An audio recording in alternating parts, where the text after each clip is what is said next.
This director doesn't chase numbers. He chases souls with his work. He's the gateway to the Christian faith movies.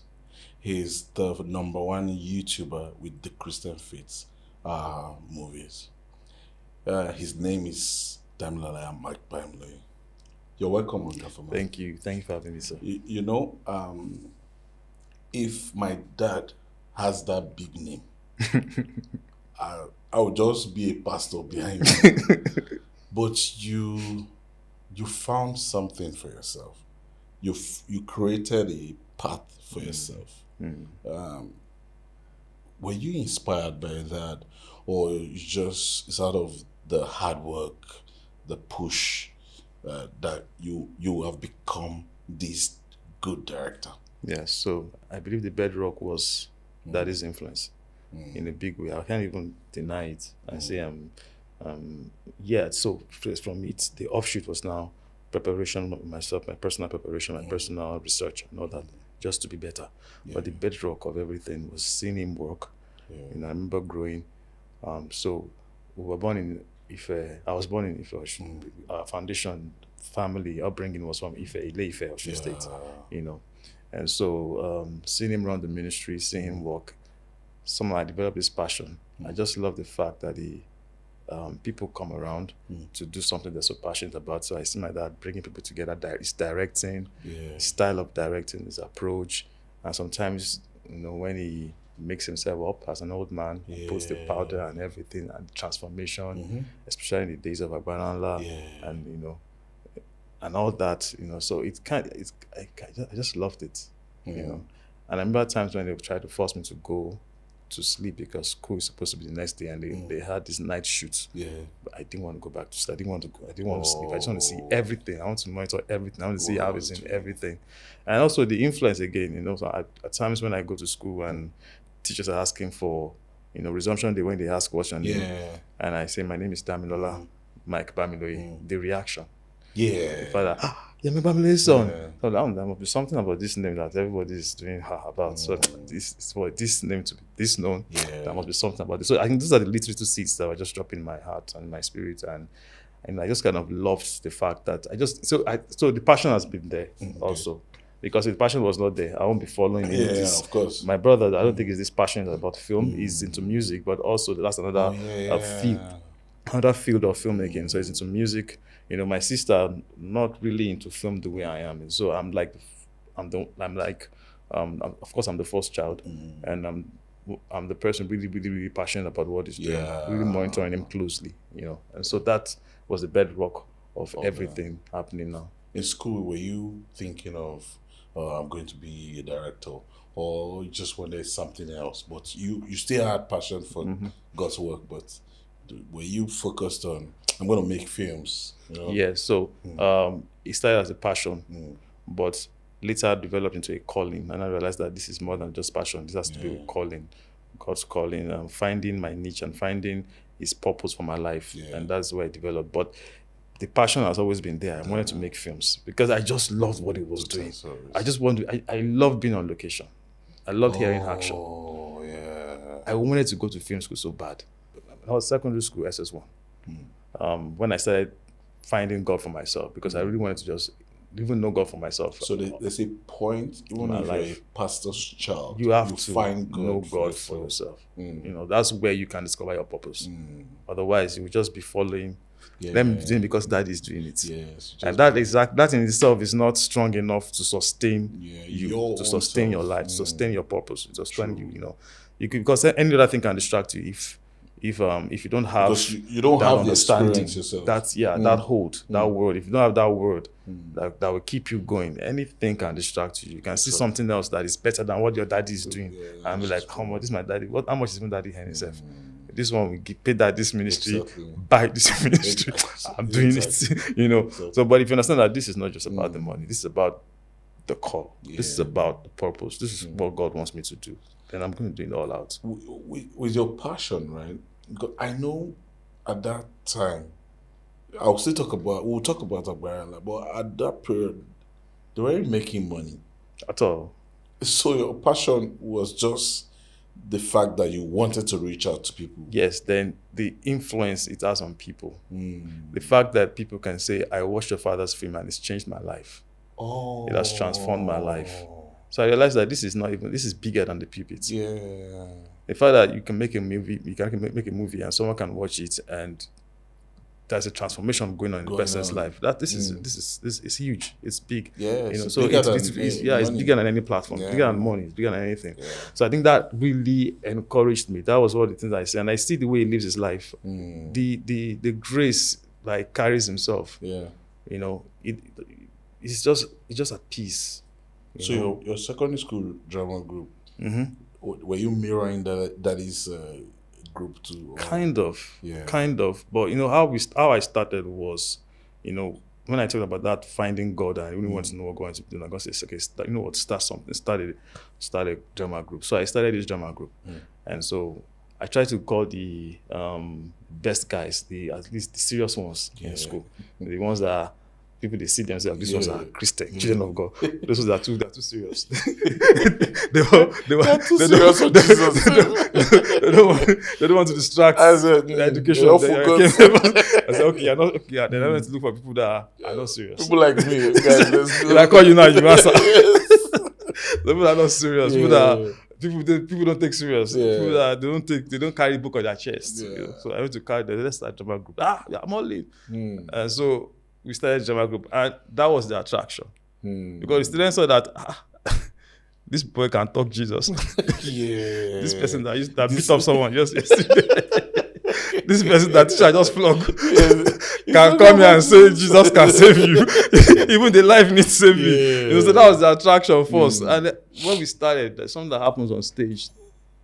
The anointing just comes down. It's just amazing. Because I know holds the attention. Everybody just sees everything. It's like we just arrest everybody's attention, and the students people. We call it people come out for salvation, and lives are transformed, and people are. So it got to a point that we became like the celebrities in school.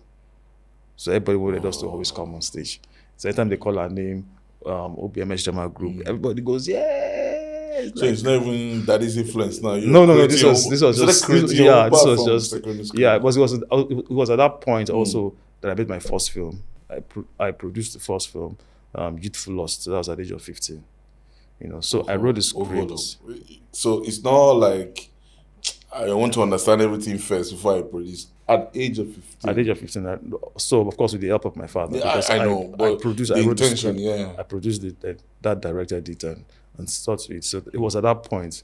So the thing about my father is that he has seen that grace with that grace that I had, and from a very young age he had picked it up, and he started fanning into flames. So when I tell people from the age of 15 I started I made my first film, they're always surprised, but that was how it started. That's a great mileage. Like as you're maturing, you'll begin to understand the part. No wonder your films,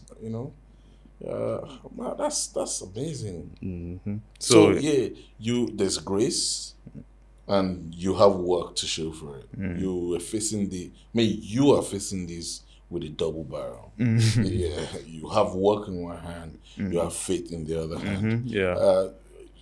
These days you just hear people say, by faith you move mountains. No, because the excellence, that's what it is. Anointing plus excellence is what will bring that result.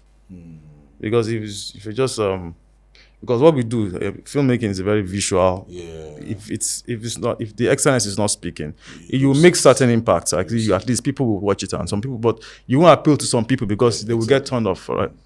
So I really wanted to take that to the next level. Push it to so I was telling that, I said this can be better. So I remember one day going to the university. So from secondary school, I wanted to go to university. Then I said that, look, instead of going to university, let me go to film school. Then at least I would learn about everything, and that was like, what film school do you want to go to? Just browse research it. So I searched out New York Film School. Wow. I wish I did. So that New York Film School. I didn't check the school fees. That's what I'm saying. I said that because soon after my film school, so sorry, you come back to and they'll ask you, so what would you, where do you see yourself in 5 years? Yeah, New York Film School, New York Film School. Nah, thumbs up, bro. You don't check it. you will come back. No, Nigerian Film School. 620 they pay for National Film School. You see the whole in the New York Film School. Oh my goodness! No, I can see that the drive for was there. I wanted to. I just wanted to take it to another level. Yeah. Because I remember when I was small, I asked that. I said, "Dad, why is that our production?" It's when I watch it, I'm seeing. I don't know what to describe it then. I didn't know that it's called grains or noise. But I'm seeing something that it looks like Like rain is falling. Like rain is falling. Why is rain falling? I think that question kind of put him off. You look at me. So when you make your film, we will see whether rain will fall or not. Yeah. You know. But I just filmed. I was very young then. I was like 9 years done. So, but I wanted. So that's okay. Yes. Which school did you find? I said New York Film School. She said, oh, let's see. Wow, that's beautiful. Good. I was seeing all the. You know, you first saw the pictures, flashy, everything. Come on, this is beautiful. Now I went to the school fees. So, patron cannot take you. You have to pay. So he said to me, Dami, you know something? You see, this film you want to go and study is too narrow. But when you do mass communication, you appeal to the masses. But mass. So you go to Bowen University. My brother. You go there first. I was paid, my brother. I was paid, but I went to Bowen University. They studied mass communication. Okay. But even in I can't count the number of times I would go to the library looking for materials on film. Whoa. Just looking for materials on film, looking for anything that's the camera, the lights, just digging out material, just searching. It got to a point I saw one book as big as this, very big book, photocopied everything. That's me. Photocopied everything. Took it up. Yes, I photocopied the entire library, National Film School.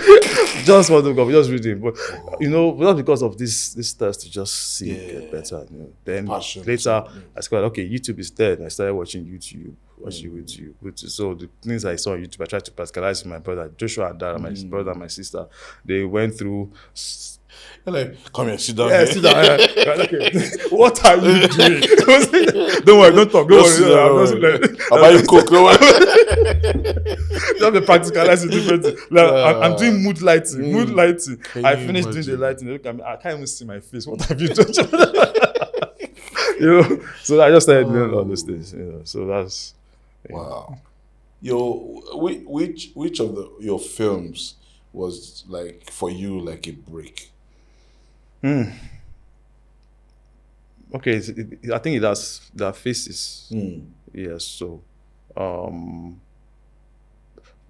my first break into film. Yeah. The first time my first break into film was Youthful Lust. Because that's the first time I would write a script. And people who are old enough, people who have been seen as Oga, they can read my lines, memorize my lines. Wow. So it was so strange to me that okay, I can write a script and people who are really, really old, people are like the OGs in the industry, the OGs in the ministry can actually read my lines and memorize my lines and take my lines serious. Wow. So that for me was a big deal. So you're not just a director, you write? I write, produce, I direct. I know you do camera works, to act. You're a fantastic actor. I'm trying, sir. There's this clip I saw when the guy was challenging the character. Is it you've been to the fort. Okay. That's about all right. We've been to the fort. Third dimension. I'm like, this guy don't know anything about content. But you're so serious. That's why it's dark. Yeah, it's dark. Dark. Has like dark humor. So Why that way? You know, Jesus died, Jesus rose. Yeah. We're used to those. Okay, so how Abattoir started was I was watching the film, and so it was an Hollywood film, a series, a very long series, and it held my attention. It caught my attention, and I couldn't stop watching this film. Whoa.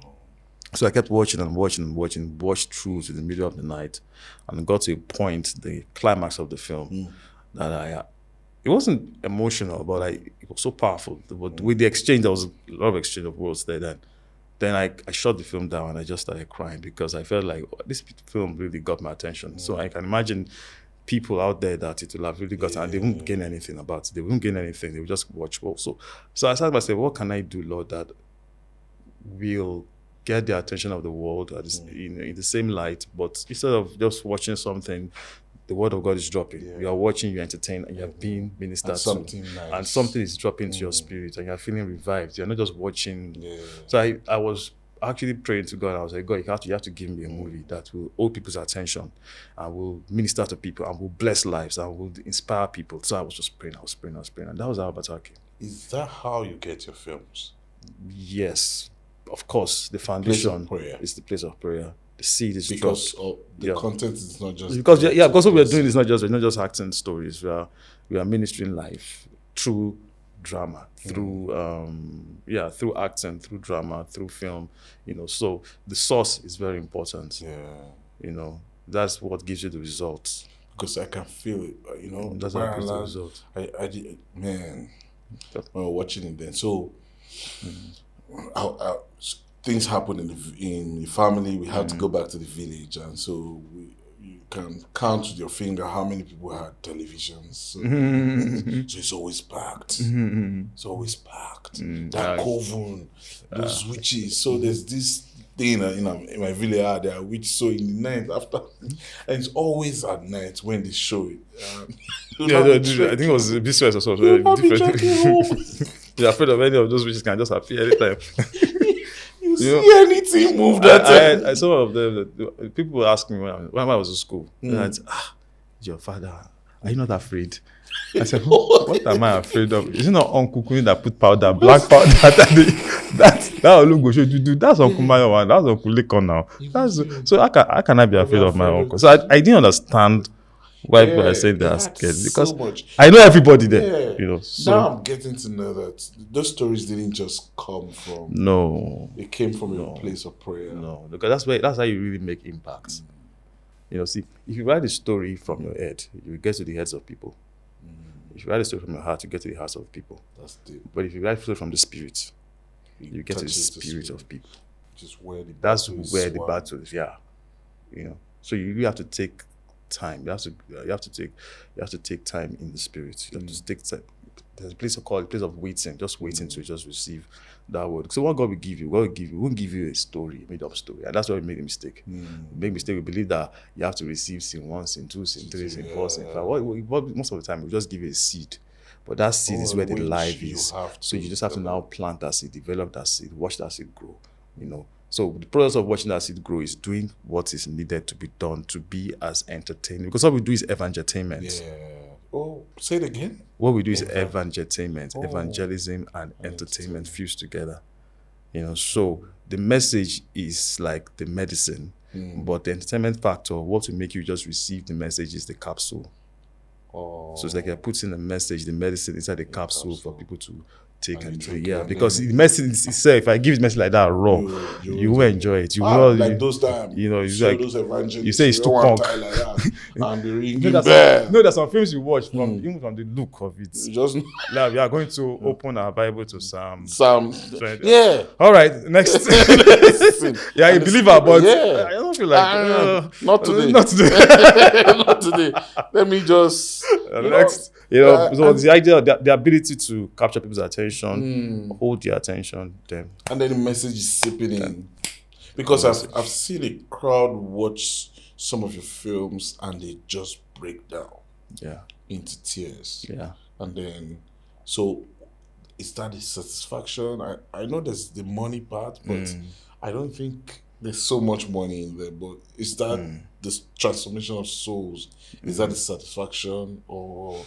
So it comes in various forms. And some will break down and cry, and some will not even break down. But that seed has been sown, and they will tell you later on that, look, I watched a film years ago, and that picture hasn't left my mind. Like what you said, just a clip you said you saw of someone challenging a cultist, but that clip, you don't know what it will do to another person. that can be like a message to another person that you can be courageous and stand your ground, Yes. even when people come and try to Yeah, threaten because you. you told him, You know, you are so even a small it boy. could, it You're could be just fronting. So it could be very subtle, and it could be very very loud. Yeah. But the message is there. You know, the message is really there. But you don't do the transformation. It's the Holy Spirit that does the transformation. Yeah. You're just a Yeah, vessel. that's true. That's another Just thing a we're vessel. missing. Yeah. Yours is just to plant the seed. Seed. Yeah, it's the Holy Spirit that And, does the transformation. So you just pray that it's a fertile land it falls in. Yes. Beautiful. How do you feel telling your father's story through films? Through films, yeah. That was so the next film that really was The Train. Man. You know, so that was the film. I remember going to my dad. I said, I want to write a story on your life. You know, because I know a lot of people don't know the story of Mount Zion. Yeah. So I told my dad I wanted to write a story on your life and produce the film. And he said, "What? Say, young man. Really, really." Young man. Yeah, so yeah, I was really excited about the idea. So and he said, "No, but he gave me his blessings." So I wrote the script, and he didn't even want to read the script. Like, so whatever he wanted to do, go and do, don't even. So we started preparing, we started casting and everything. We've done everything. 2 weeks of production. My mom was like, "What if they write rubbish? Is that rubbish? Everybody will believe that you did, though." And that was like, "Okay, fine. Come, let me hear the story." So I sat down. Yeah, start the story. Narrate the story for me. I'm not going to read your script, but just narrate the story. So I started scene 1, this is what happened. Okay. Scene 2, this is what happened. Stop. That's not my story. You have to go and rewrite it. 2 weeks location, we had to rewrite it, and we had to tell the cast that, sorry, this is wrong casting. So we had to switch. And we went on location like that. And it was beautiful. It was wonderful. How did you get the main cast? I think that was the first time I was seeing the guy on TV. Yes. That my dad casted it. Oh, that guy. So my dad was like, "This is the person I want to play me." And then for the person that acted my mom in the film, of course, that's Joshua's wife. Yes. My mom casted her. Wow. Yeah. And that was the first time I was using black magic. You know, so before that was 60D, 60s. Yeah, and then you moved to And some of the peculiarities of how God has trained me is like he's using, David, he used stones to pull the Goliath. That's to me my best part in one of my best stories in the Bible. Why? Because I could really relate to the story of David. He used what he had. He used what he had to attack the challenge. Yeah. He didn't wait to use the perfect equipment, the perfect tools, the perfect scenarios. He used what he had, and that was my approach too. There are times I use my phone to shoot the film, and it's doing well on YouTube. Wow. I graduated from using my phone to using 60D, days of 60D.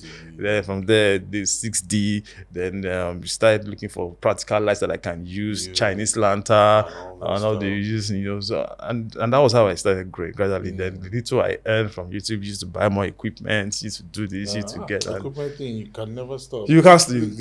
You keep buying. You keep buying. I've stopped. I've given up. I'm no more doing this thing. I'm no more running the show with you guys again. If you keep buying, you'll just be broke. I'm not doing it again. I'm not doing. Anytime I see this, I'm going on YouTube and I say, this is this new gadget. I'm good. I'm good. I'm not done. So you're exploring black magic with the train. Yeah, the first time. Just exploring, and that's something that you need more lighting. You remember the 4K that time that came in? Yeah. So that was the thing that really pushed Mount Zion to, because Mount Zion, of course, Mount Zion is popular, but the train just kind of reintroduced. Yes, like here we are. Yeah, again, yeah. So quality was good. Thanks. Story was on point. I love the fact that. The story was told well. This man didn't start perfect. This is how it started. Yes. I like the young boy. There's this running scene. It was beautiful. Wow, thanks. It was really beautiful. Yeah, because I think the thing about storytelling again is when we write biopic is we want to look for elements in someone's life that can, of course, one that will progress the story, that will make an audience sit down and watch. True. Because you can't just speak everything about someone's life or anything about someone's life, any random thing, but there are key things in a person's life that can be fused together to be a blessing to people. And that was break YouTube, being the number one YouTuber. That's I'm the number one YouTuber. I think there are records. No, there are a lot of YouTubers now that are doing that. Out of Nigeria, the number one fit movie maker. YouTuber? Well, I think it started. It's progressive. It's not something that just happened suddenly. You know, So when I started YouTube, and the intention basically was to make short films that have good quality and just put them out there, and that was just the intention. And so we started out just making these short films. And later on, that was like, you have a good platform already. That was then I was like 36,000 or thereabout subscribers. You have a good platform already. Just put out more own films. I said, wow. So I had to open up then, brought in all the old films. Then from there. So, but it took a while. It's not something that just happened suddenly. I think that's what a lot of people have to work. Because now there are a lot of, when we started YouTube actually, you can't see, there are not many films like that on YouTube. Yeah. Right now, YouTube is like a major hub now for no middleman. You do well, you get money directly. That's now why YouTube most is people now are going there.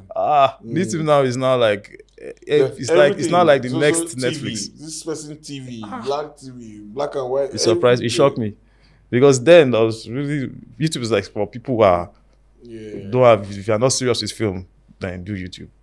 So we started, started putting all the films on YouTube. And before that, actually, most of our movies have been on YouTube, but have been on different platforms.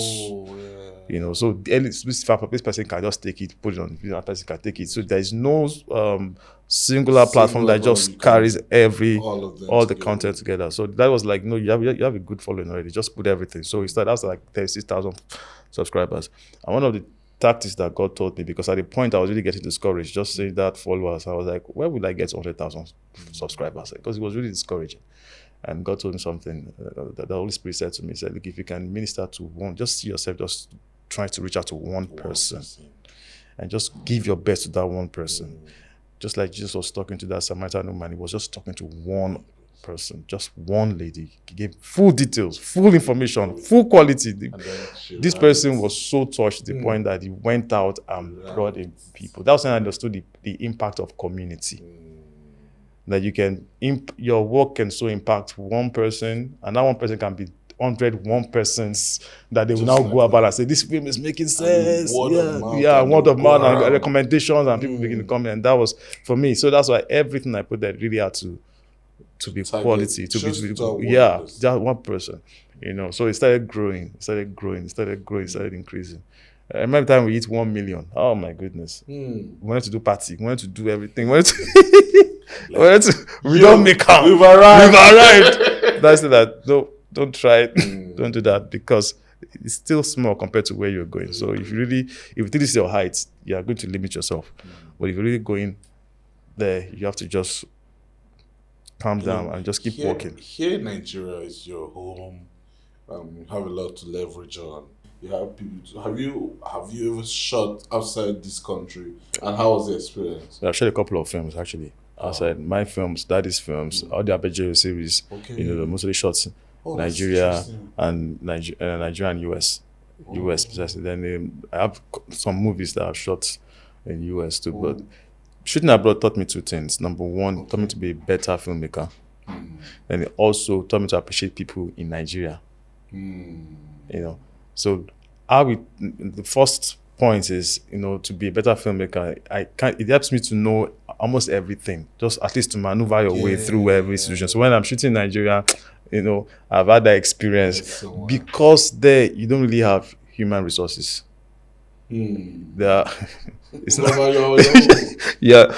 you're your own, So it's like you. So most of the time it's Joshua and I. They are like the crew people. There's just few people just come. So Joshua will be the light and it will be the lights, it will be the sound, I'll be the camera, So one day Joshua was handling the sound and I was behind the camera. I was like, hey, Joshua, can you adjust this light? He was like, okay. So we dropped the boom. He went, adjusted the light. Is everything okay? Okay. So he came back. All right. I said, okay, there's a little bit of okay. But so another thing happened again as Joshua now was acting. So who now did the sound? My mom. It doesn't make sense. So now it now got to a point everywhere entered red. What? Joshua was not around. My mom was acting, my dad was acting, I was the only one. So I said, who will do this sound? So I went to call one guy that was playing PS. He was enjoying himself. I said, please, can you just give me like some time so that I can because let's just work together. And you will enjoy yourself, I promise you. He said, I don't know which is better than PS. He said, okay, no problem. Okay, all right, I got you. So he came, so he said, how many minutes are we doing this? Are we doing this for? I said, don't worry, just when you're ready, when you want to, just let me know. I'll figure out what to do. So I gave him the boom. He was booming. So I see that I kind of had a feeling like this guy he was booming. I was handling the camera and I was trying to get myself. So we started acting. So I looked at what this guy is actually booming. I realized that the guy has left the actors. He's booming me, the camera. So it was like the actors are here. This is the cameraman. So he was on his phone. I was like, bro, just give me my boom. Go back again. We had to do the whole thing again. So it's difficult, really. Shooting there, man. Here you have resources, you have people. You have people that can help you, people that can run around. But I think it trained me to be good because now I can do almost everything in film. I can light to some extent. I can light. I can handle camera. I can do everything in production. I can do this. Sometimes I even do the set designs of. You have to adjust this chair and everything just to look at the, just to get it there. So it gives you the general. You can't sit down the way exactly. You can't. You are there. Yeah, exactly. Then it makes you think fast. Because the actors are another issue again. They have work to go to. They have work they are doing. They have to be at work. So it was a wonderful experience. So it taught me that. So it's part of the process for me. Traveling out there to shoot, it's part of a huge process for me. That's sort of learning curve for me. That's great. Yeah, that's great. So you've done the train, and also you have Enoch, and you're creating a path for yourself to talk about great men of God. You've done the second one. Are we expecting another? The third one, no. At least not anytime soon. Because writing a biopic is difficult. Crazy. It's difficult. It's really difficult. It's tough.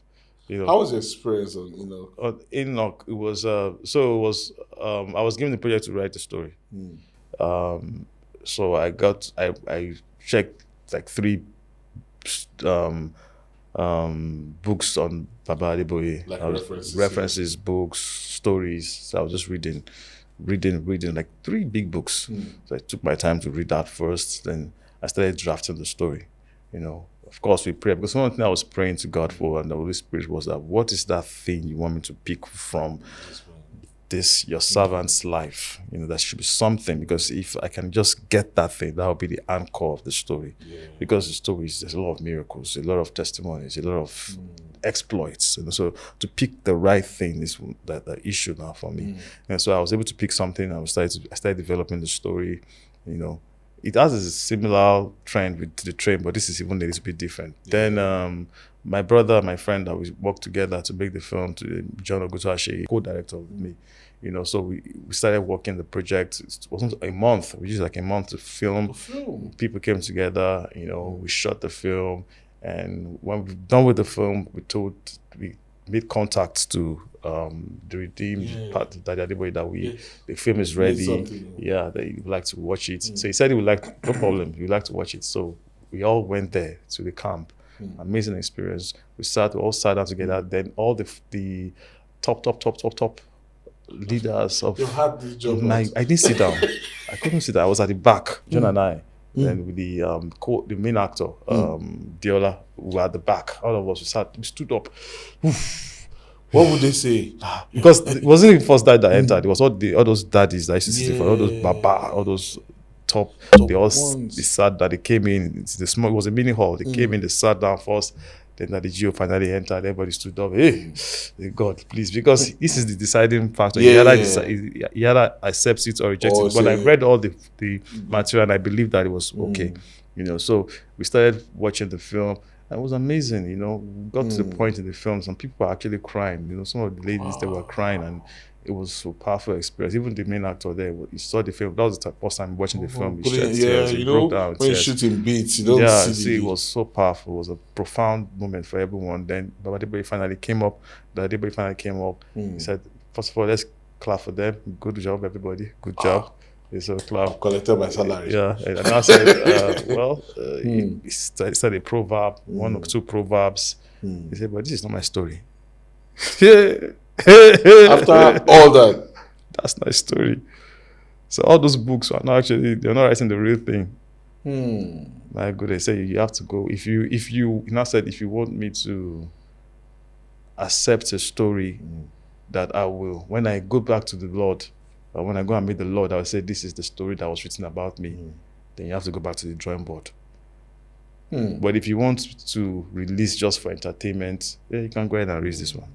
But we don't want that. We wanted to do the other one. So, of course, that broke all of us. So, but Mommy Adewe was really happy for us. Like, you guys tried, but you should have contacted me. So she gave us food to eat and, took care of us. And we were eating pounded yam, and I could not eat. The food was, I was eating, but the food was not tasty. It wasn't going. It wasn't going. So again, this time around, we needed to hear the authentic story. So it took time to watch it again. Then he called my brother and I. We sat down, amazing, very humble. So he sat down and told us, okay, you people tried, but there are a lot of exaggerations in this story. Do this, do that, remove this, do this, put this story. As a matter of fact, even the way he was narrating the story was as if he was rewriting the story for us, telling us his own version, So he was telling us like what the idea of the narrator at the beginning, that was his idea. That was not my idea.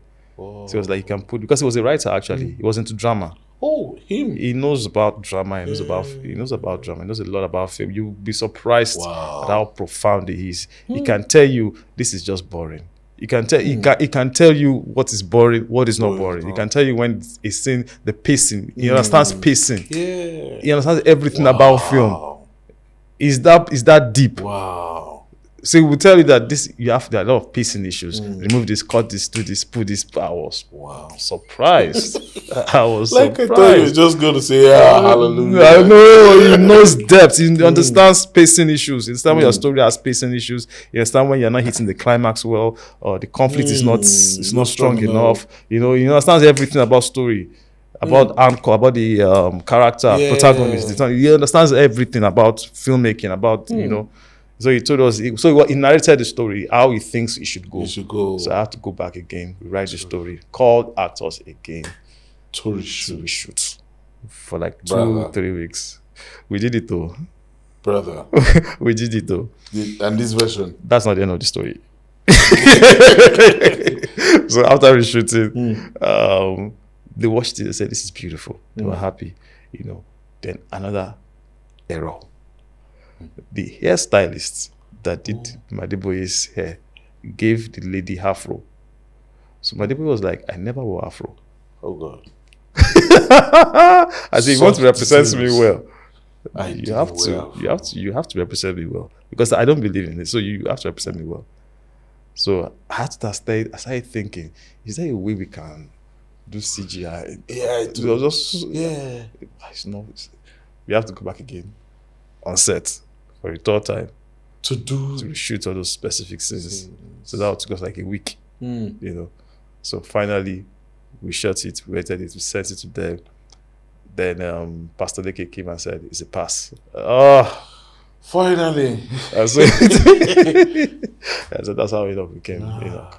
That's a fantastic story. Yeah, I know. To tell the story of such a great man. Yeah, so it's a lifetime opportunity. Actually, the man went through sacrifices in life. So that means if you're going to tell the story and you think you're not going to go through sacrifices, you're joking. So it was a wonderful experience for us. Beautiful. So with all these experiences that you have gathered throughout this, from secondary school to where you are right now, are you training people? Yes, we have Mozambique Film Academy. Okay. We'll bring people, we train people, because that's, first of all, my dad believes in raising the next generation. Yeah. is so futuristic. True. He's not really thinking about now. He's always thinking about tomorrow. True. And I think that's also reflected on the way he has handled my brother and I. Yeah, and the way he even relates to other people. Yeah.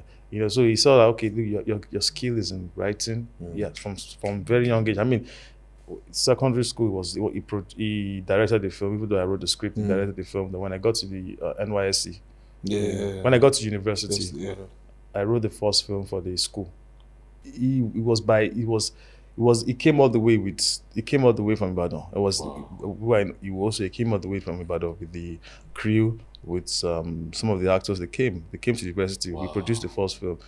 Daddy ate school food. Took that sacrifice. We went to the hostel, sat in the hostel. We shot in the hostel together. Fuajomi. We sat together. We did that together. Did everything together. And sometimes when he was leaving at the point, I just had to hug him. And I was shedding tears because he touched me. He took that sacrifice. It was when I got to NYSC too, I had this idea to just make a film for the NCCF, the fellowship. It came all the way from Ibadan to Imo State, Owerri. Whoa! To make a film for the. So he's always about next generation, building the next generation. And also the same thing for my brother. Joshua started making soundtrack for me for films since this first film, maybe 12 years or so. Wow. Yeah, his first film was Blood on the Altar. That was Joshua's first film. You did that soundtrack. That's some mileage. Yeah. So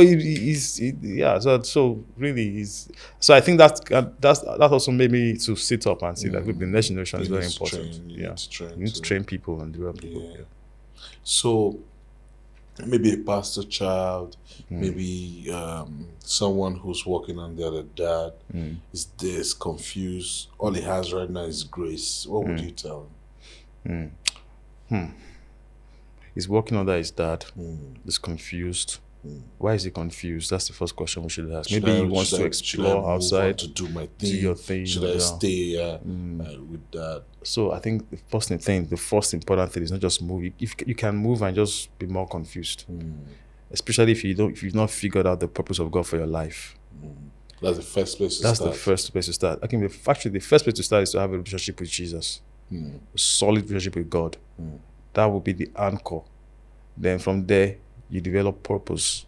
Have a purpose, so that purpose will be what will be guiding your life. You could stay in God's presence, and God will be telling you this and this is what you want. You will know the timetable for your life. You will know where you are at the moment. Because some people don't even know where they are. Exactly. Because they've not figured out purpose. But when you figure out purpose, you will know where you are. Maybe you are in the season of your waiting. On your season, or if you're in a season of waiting, you have nothing to worry about, because you know that this is just a season. So someday the time will come. Like David, for example. Now, that guy was with his father, even though he was anointed as king. Can you imagine? They've anointed you already as king. They've anointed you already as king. You are still a shepherd. You are still taking care of your father's sheep, still doing all those things, still doing boy. Some people just small oil. They are small gone. Oil now. They started ministry already. They started exploring. But he understands timing. He understands timing, and it's on the basis of that, just following his father, just being just taking working, the lessons, taking it step at a time, just working, waiting for the time. His father sent him to go and see how his brother is. He was running the errands of his father when he found out his purpose, his true identity. When everything fitted into place. When he saw Goliath, So that means if he had maybe jackpot or something, I just left, he could have lost time. So he understood timing, and so I think we need to understand timing and not just rush out about season. There is season and there is timing for everything, which is also very important. Beautiful. My last question for you is: so-called Christian film actors, we never see them in any other film. Why? Any other secular films? Any other films? Apart from Christian films? Apart from Christian films. Yes, because, so 2 reasons. But on the other side, we see some just maybe musicians, maybe other Christians in Christian films, but they do other stuff. But Christian actors, Christian film actors are never seen in other films. But Christian crew can be, they're more flexible. Christian crew are more flexible than Christian actors. Why? Okay, that's the question. Why? Yes. Is it because of the message? Yeah, the message is so important because whoever is carrying the message matters. Whoever the messenger is as important as the message. Yeah, so you don't want to confuse the audience you are sent to. Yeah. So beyond the message that we are preaching, the audience are also watching the lives of the messengers. And sometimes they can even go as far as leaving the message to study the messenger that is passing the message. Because even the ark of God. That's what I wanted to say. That's the next point. In fact, you got it, because even the ark of God was carried by Levites. Not anybody can carry specific. The person that tried to carry it, who is not a Levite, was struck. He was struck. Even when he was trying to help. He was trying to help. So what we are doing is we are carrying the ark. So you're specifically created for this. Yeah, created for this. So you have to see it as a ministry. As I see it as a ministry, as I see it as something. How do you put it? What's the word? Like something high, something sacred. Sacred, yes. It's not just a profession. You're not doing it for money. It's like a calling. It's a calling. You're called out to do it. Yeah. So if you see it that way, the message flies more because people see beyond the message. Those are the things that. In fact, I'm so excited that you talked about the ark, because that's the next one I was about to talk about. Because even the ark itself, there's a way. There's a point. It has specifics in the designs and in the crafting. Yes, exactly. So there is a place where you have to be dedicated. To So everybody can be an Israelite, but not everybody are Levites. You can be a Christian, but not drama minister. To be a drama minister, to carry the ark, to carry the message, you have to know that this is what God has called you to do, because it influences the message itself. It influences the message itself. And if we're in Nigeria now, we have a huge audience that know Christian films, know Christian actors. They know everything. They can separate. They can separate. Yeah. Again, it's like you, a music minister is collaborating with a secular. So that's why we'll see the mix. And sometimes on social media, people are going crazy. People are taking sides. Do you think that today's Christians are more liberal than the Christians in the times of your dad? Are more liberal. Well, I would say the times there are changes in the times and the season. So, but also I will also say, most importantly, that we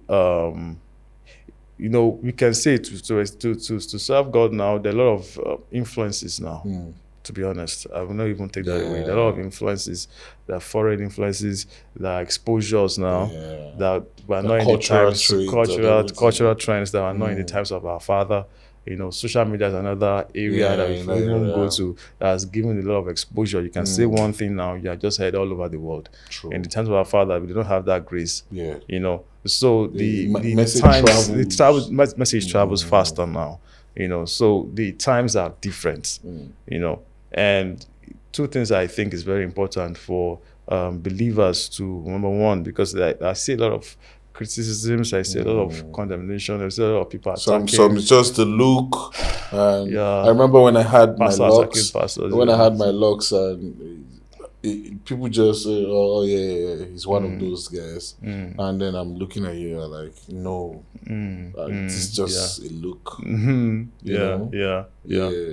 Because I know also at the period of those, probably a generation, 2 generations before now, they look the same way. A Christian in Kaduna looks the same way as the Christian in Imo. But I also feel also that it doesn't really, the fire is still more, the grace is still more now. There is so much grace now that God is releasing on God's children to do more things, to do greater things. And God is pouring out. Like now, there's no reason for you not to even serve God now, because you have all the platforms available for you to serve God, as opposed to the days of my father. You can't say you didn't hear. You can't say that you don't have the opportunity. You say you can't say you don't have the grace. I just tell people like, days of my father, when you say full time is full time. Full time is full time. Full time is full time. You're either in or out. True. You full-time, you are full-time, you are not, there is no, you're not don't have other getting any. business to do. Now you say, look at me, I'm on full-time. Okay, I'm on full-time now. Does it look Oh, like you are? I'm on full-time? Does it look like I'm on full-time? You know, but it doesn't my father full-time. You're on full-time. My brother, the manner must fall from You must see it coming. But now, see, God is just really blessing people and increasing people, and the exposure is more, and the fire still is more. It doesn't quench the fire, you know. So there are a lot of youths rising with so much passion, with so much energy, and it's not denominational based. It's everywhere. God is raising disciples and spreading. You'll be surprised, sir, that there are more believers in the top of affairs than unbelievers. There are more believers taking up spaces there, and God is gradually calling them back home. Like this platform you have, what are you using it for? This platform you have, there's someone that you know is so popular, so well known.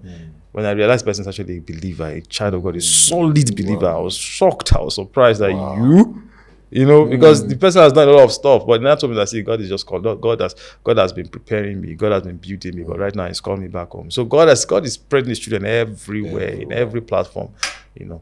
You know, there's the grace, there's the name to leverage on, there's the community of believers around you, and with what you have achieved, in a snap of a finger, you can gather a trailer load of people to be around you. What's your own personal work to see your personal background work to see that this keeps flowing? You're not just waiting and say grace is enough and sufficient. You know, see, as I am, I believe there's so much ground to conquer that have not been conquered. You know, but the truth of the matter is that there's still a lot of work to do, and still a lot of work that we are doing. You know, there's something I learned from my father, and it's the fact that he's so hard working. And so the fact that God has called you doesn't mean the place of hard work will be relegated. You, in fact, for a Christian filmmaker, you have to be more hardworking because you're doing two works now: the entertainment aspect of it, the evangelistic aspect of it. You have to do your own research. You have to make sure that you know it's well. It's doing the work to the point that people get to receive it easily. It's work. The fact that you can sit down, people watch, they're laughing, and they're watching, they're laughing, they're watching, they're blessing. Someone said, how can I watch a film one day? I was reading one of the comments. How can you watch a film and you're crying and laughing at the same time, laughing and crying at the same time? Those things don't come just because you're just scribbling stuff. No. As a place of rewriting. Sometimes I have to rewrite some things almost over 10 times, over 20 times, you know, just this personal, all this little input just to make sure that God gets the best. Until you because, refine the message yes, because you know I talked about the seed the other time, but you know the point of planting, it takes a lot of hard work for a farmer to plant that seed and water that seed. Planting, patience to make sure it's grows. So it's hard work, a lot of hard work, a lot of times where you have to stay through the night, you know, just to get the right story. That's writing the story on its own. Then even the shooting itself, getting the people to make a film, you know, to series. So people they see Abattoir season 1, season 2, season 3. Then some seasons go like 14 episodes, you know. Then that's hard work to get 14 episodes. And that episode, I'm not talking about 14 minutes, 15 minutes movie for each episode. We're talking about 50 minutes there, about 1 hour to an hour for one episode. Each episode is like an hour. Each episode is an hour. So that's almost 15 hours of film you are filming in the space of 1 month. So imagine you have to shoot 15 hours for 1 month. That's a lot of hard work.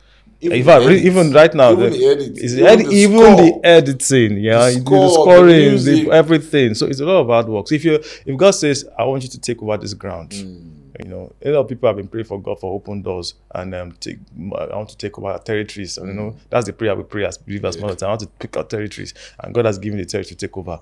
It takes work to take over territories. You have to do the work. And sometimes when you're doing the work, it feels like, is this actually, are people seeing this thing? Are people getting blessed? You know, but that's where, I think that's where the grace of God comes in. The fact that you can actually do it and can spread and people can get to see it and watch it. That's the grace. Because you can still do the same thing and nobody will see your work. Exactly. and put it on YouTube and maybe 500 or 200 people see it. But you have to bless God. You have to worship God, because those are souls still. But the fact that you can push something out and people get to see it, that's enough encouragement. Every Sunday, one day we finished shooting Abattoir. It was 14 episodes of hard work and everything. The people finished watching it just like that. 14 episodes. The next thing, what I watched this Sunday. When are we getting this? We just finished one. I was like, let me breathe. But to me, I don't even see it as let me breathe. I see it as people are hungry. You have to feed them. You have to feed them. So what are you doing? So it got a point. I had to tell God, I said, God, look, I have to cut off some things from my life so that this work has to move me. Social media, I have to cut it off. I have to cut off Instagram. I love Instagram. So I can scroll Instagram for 3 hours. But that 3 hours, if I invest it in just sitting down and meditating and thinking about the next story, I will get a good story. Sacrifice. You have to cut off those. It's not as if I don't go in and go out sometimes. Okay, maybe I want to just enjoy myself. Let me go in. I'm out again, because I know how it can hook me. Yeah. So that's my own personal consecration, just to get the work done, because the work has to be done. The work has to be done. So recently, God was telling me that, look, I said, God, every Sunday people keep asking for next series. Then God told me, then give them next series. Give them 40 episodes or something. That's still work. That's work. The 40 episodes of film, and each episode has to be like 1 hour thereabouts. So imagine 40 hours of film, and you have to get it done. So these are the challenges that I put on myself, because because as I said earlier, the territory has to be conquered, but you don't conquer territory by just claim it in this. I claim it in Jesus. You have to do the work. What's your 24 hours like? So a typical one. Yeah. I'm a family man. Yeah, I know. I have to pick the children from school. And all that. But so because of that, that means, and for me, writing, it's easier for me to receive in the early morning. Early in the morning. So it's very easy.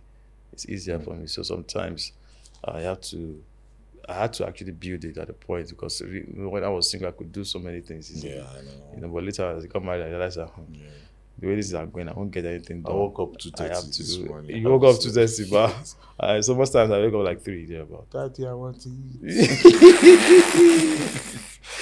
So I had to wake up early. So that early time, when people are still sleeping, that's when I get to pray and receive the message. And for me, it's just easy. To me, it's like the network is better. It's stronger. It's stronger at that time. To just receive and just download. Even the brain says, I'm telling you, don't calm. So less noise from everywhere. So I could run on it right before 8. Then another 8. Then pick the children at school. Yeah. Then go to the office. Then sort out the issues in the office. Then if you have film locations, it's different. If you have film shoots and everything's a different ballgame entirely. You already have a message. You're running with that message. Yeah, it's a different ballgame entirely. So, but that's basically, I have to wake up early to just get these things, these things done, these things sorted. What's the space of solitude in this whole space? That time that you just alone. Do you get that all the time, or is just that? Yeah, let me just chip in here. Just chip this in by saying that thank God for a good woman that's really helped to balance my life and balance my ministry. Beautiful. Honestly, I don't even know how I'm going to even do it, if not for her. So she's like the anchor. She's like the one, sometimes getting things done to see, especially men of God like us. I just want to stay and just receive and just pray and just stay in God's presence. She understands what you're doing. She understands why I'm doing what I'm doing. So sometimes she just put me in that space. That's why she takes care of the family, And so she's wonderful support system for me, massive support system. Shout out to my wife. Madam. Shout out to my wife. Madam, thank you for even releasing him to come here. Shout out to my wife, my doctor Emmanuel. She's a doctor too. So she's Dr. Emmanuel Mike-Bamiloye. Wait, doctor, practicing? Right now she's put on hold because she's okay. Yeah. She's a doctor. Wow. So I just said I'd be like you. You go look for doctor, come on. It's the will of God. I have to pray. I understand though.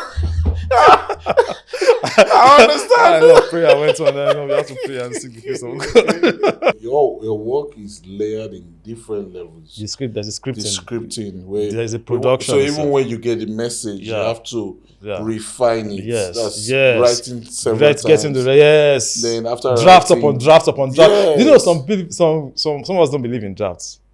Some of us don't believe that. Some people believe that, okay, maybe once I receive it, I receive it. But you know that you have to refine it to fit, over to draft fit 1, the draft 2, draft 3, audience. draft 4. For me, this is how I operate.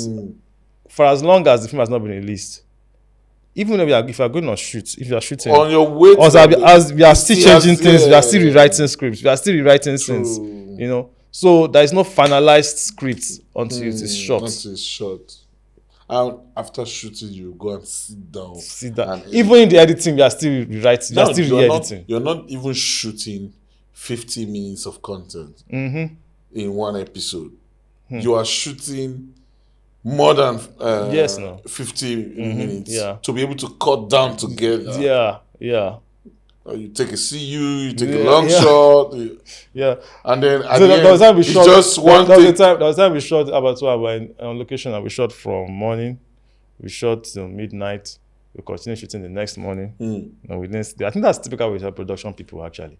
You know, so the fact that, you know, it's a Christian film production doesn't mean that the work is less. It's even more. It's harder. It's harder because now. It's harder because there are a lot of things against us. There are a lot of things against us. There are a lot of factors against us. The fact that the devil is against you. Yes. The fact that I said I'm a Christian filmmaker, the devil is against you. You can't go to a location and bribe and say, "Oh my time." You have to. You go through the right process. You do all that. The devil is against you already. That's spiritual attack. There's a spiritual attack element. Then the fact that people naturally don't, you know, the flesh is not. The flesh doesn't like anything. The flesh doesn't like the spirit. The flesh is conflict with the spirit. So you have to make sure you do things. Or what's the word now? You have to create the story in a way that it will get to the flesh to hit their spirit. So the story has to be interesting. You know, in other words, your story has to be interesting, so that's interesting enough for people to sit down and watch it. Because if it's interesting enough, then it will get to their spirit and by the grace of God transform them. You know, but if it's a boring story, you know, so just in these days, and it's easy to say, how's the story? Well, YouTube can be deceptive. It's easy for someone to say that I was blessed. Good job, guys. Yeah, we are trying. One day I posted something on YouTube. I posted a film. The film was still loading. It has not yet even, as it drops, first comment, I was blessed. Wait, this is just 5 minutes. You've not watched 50 minutes. What is blessing you in this story? You know, so it is very easy for people to just say, I was blessed. You just keep hyping. But you have to just tell yourself the truth that, look, a lot of work has to still be done on this story. There's a lot of things that you have to tell yourself the truth. You have to give room for improvement and development. Thank you very much, my brother. About the work, you said the work. But you the work. You said the work. We could sit here and talk more about God, but I would like to let you go now. You're a busy man, I know. I would really appreciate you for coming on this show. Thank you for having me. Because we are concerned about how people will hear our stories and catch that fire, that grace to push. And also, I'm a preacher of there's grace. But I have to put in work, so that your faith is not dead. You have to put in the work. Yes, I know what it means to be a scriptwriter, a producer, a director. Yes, then being where you have to record, boom. That's serious. You have to put in the work. Speaking in tongue doesn't get that done. No, sir. It doesn't get that done. No. So, guys, put your hands in what you can do. You know, hone your skill, oil your skill. Make sure you groom and master what you have. And then the grace of God will just come upon it. I used to say something. God has helped me and he sprinkled dust of gold on my craft. Ladies and gentlemen, this is Gaffer Man. And this is where you hear stories you will never get anywhere else. Stay tuned. you.